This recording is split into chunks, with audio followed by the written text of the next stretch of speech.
Hi everybody, this is Lars of Living Lars at Planet Fitness, getting my fit on. Pretty good spot, especially if you traveled as much as I've been doing the last few years. I've probably been to 30 different Planet Fitnesses. And if you're out camping with no facilities, you can come in, get your sweat on, and then bring your toiletry bag in and use the showers and stuff here. So it's a great deal. Let's get down to business. Let's talk about if keeping that house of yours in retirement really makes sense or not. For me, it didn't. I'm made up, strut down the hall, won't stop till I get enough. I wanna live right now. Baby, I'm as young as the night. I wanna dance right now. On the floor, I feel so alive. Don't stop, turn it up. Don't stop, turn it up. Cheers, everybody. I'm Lars of Living Lars with video number 2. I want to thank the 7 or 8 of you that watched the first one. I'm sure it changed a whole lot of lives. I'm sitting here in beautiful Charleston, South Carolina. However, Hurricane Helene is just arriving. So it is getting nasty out there, and we Idahoans don't get too many tornado watches, let me tell you. Anyway, down to business. I want to go over 5 reasons why you should very seriously consider selling your home in retirement. Okay? For me, it was paramount. It was taking about 70% of my income. I don't know what percentage of my spare time, probably close to that. So I was married to my house. Some people call it the American dream. For me, it was the American jail. And it just simply wasn't feasible to do what I wanted to do in retirement and still have the house. Now, all of us are in a unique situation. You may own your home outright, totally different circumstances. But this is someone who is in kind of the same situation that I'm in, wanting to do some things in retirement and not be stuck to that ball and chain of a house. Okay? Reason number 1. Most people in the United States have twice as much equity in their home as they do in their retirement account. Now think about that. Twice as much equity in their home as they do in their retirement account. So you sell that house, that pumps up the retirement. So if your retirement portfolio is telling you you have $4,000, you pump in this equity, you're probably at $5,000, $6,000 a month, which is a lot more enjoyable, let me tell you. So increasing the amount of retirement funds. A lot of people will downsize. You don't need a 4-bedroom house anymore. The kids are gone. You hate the stairs. There's no reason to have that. For the 2 weeks at Christmas is the only time that you use it. You can sell that home, downsize if you want to stay in that area to a single level that's much easier to navigate as we get older, or even rent or retirement communities. I have 2 great friends in Scottsdale. They're only 50 years old and they absolutely love the retirement community. They love the socialization, they love all the activities, they love everything is so centralized, it's just right there. They love it. So there are a lot of options, but there aren't as many options if you're tied to this house. Okay, so number 1 is sheer money. Sheer money, what you'll be able to do with that. The next thing that has to deal with money too is reduce expenses. So you are dealing with maintenance costs, you're dealing with mortgage, you're dealing with insurance, you're dealing with property taxes. All those things go away if you start renting. I lived in a great place in Boise over the summer, $1,700, nothing else. Got the key when I arrived and left the key there when I left. That was it. So It's so much easier, hassle-free than dealing with, again, the mortgage and the property taxes and blah, blah, blah, blah, blah, blah, blah, blah. The third reason why you might consider, or you should consider, is reducing the amount of your belongings, minimizing, decluttering is a big word now. Your kids don't want all the junk. They don't want the garage, two-car garage that doesn't fit cars anymore. It's just full of junk. They don't want to deal with that when you pass.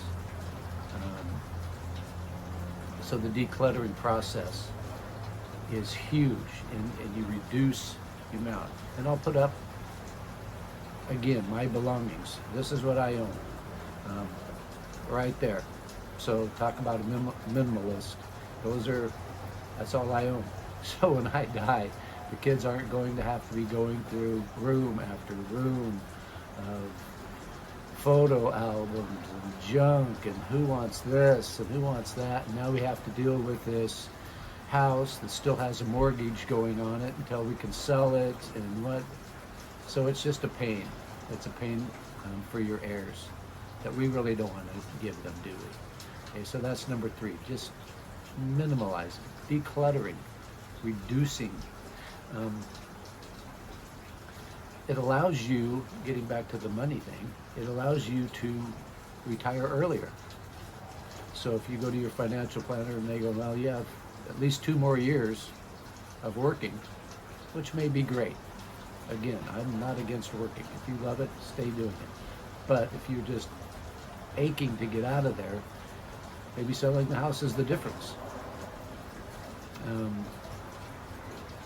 You can ask them, okay, what if I sell my house? I have $300,000 in equity. That's a total game changer right there. So, well, you can retire now. That is huge because we never know what's going to happen in the next 2 years. You know, things happen.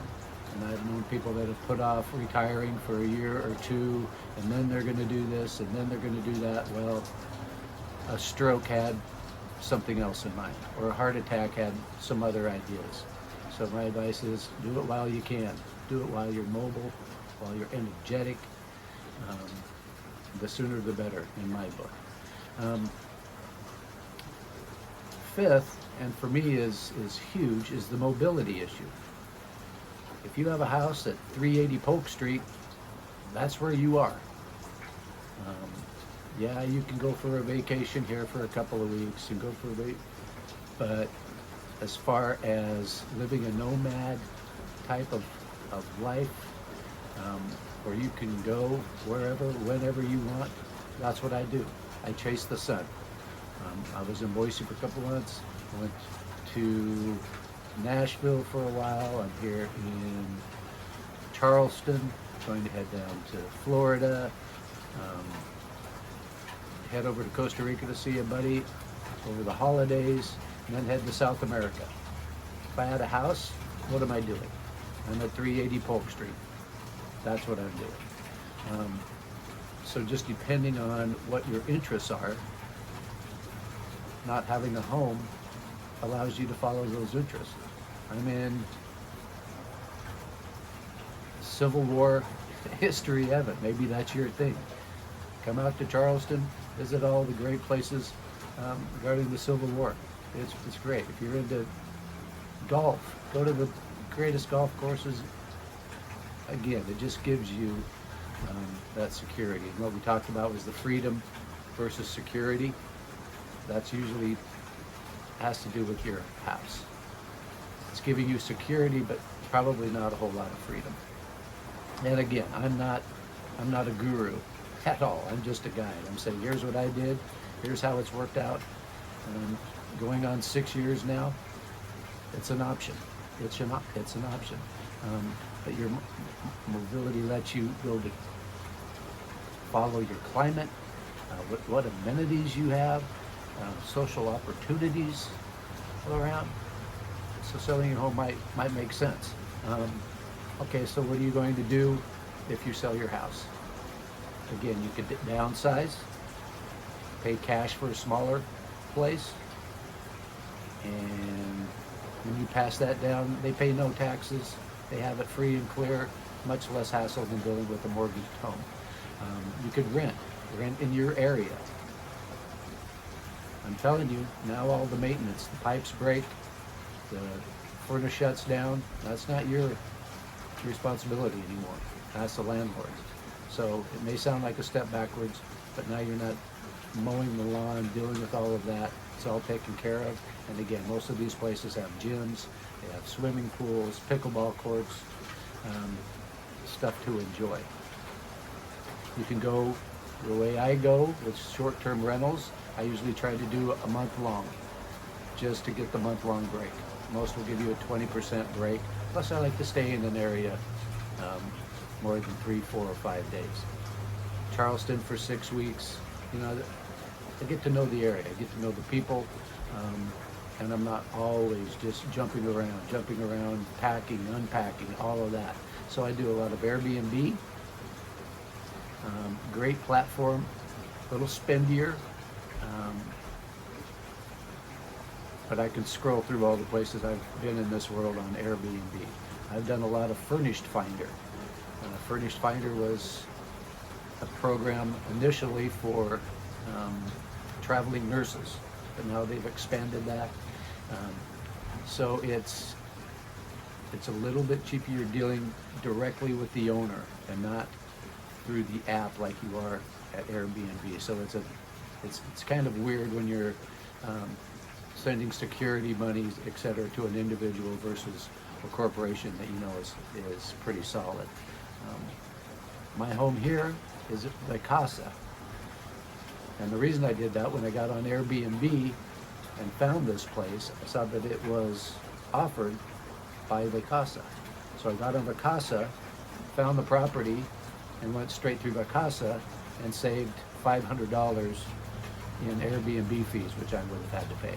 So La Casa is something that I haven't done a lot with, but with this experience, maybe. And again, in our comments, you may have some great ideas. In our community of retirees,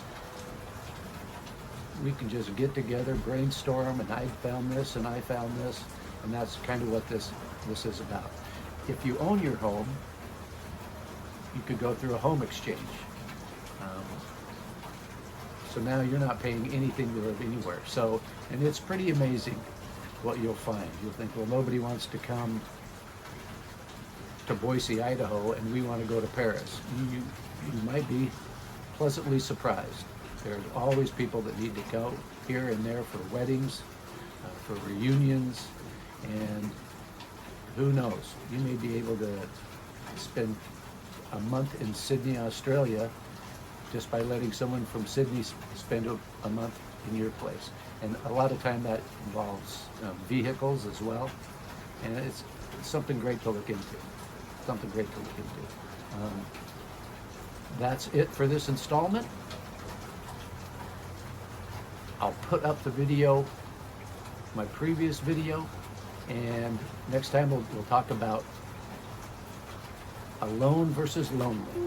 I'm alone. I'm not lonely. We can talk about meeting sites. A lot of people call them dates. Sound the alarm. I'm coming up. We'll have a ball. I'm sweet like a buttercup. You're a Barbie doll. Show them all what I'm made of. Strut down the hall. Won't stop till I get enough. I wanna live right now. Baby, I'm as young as the night. I wanna dance right now. On the floor, I feel so alive. Don't stop, turn it up.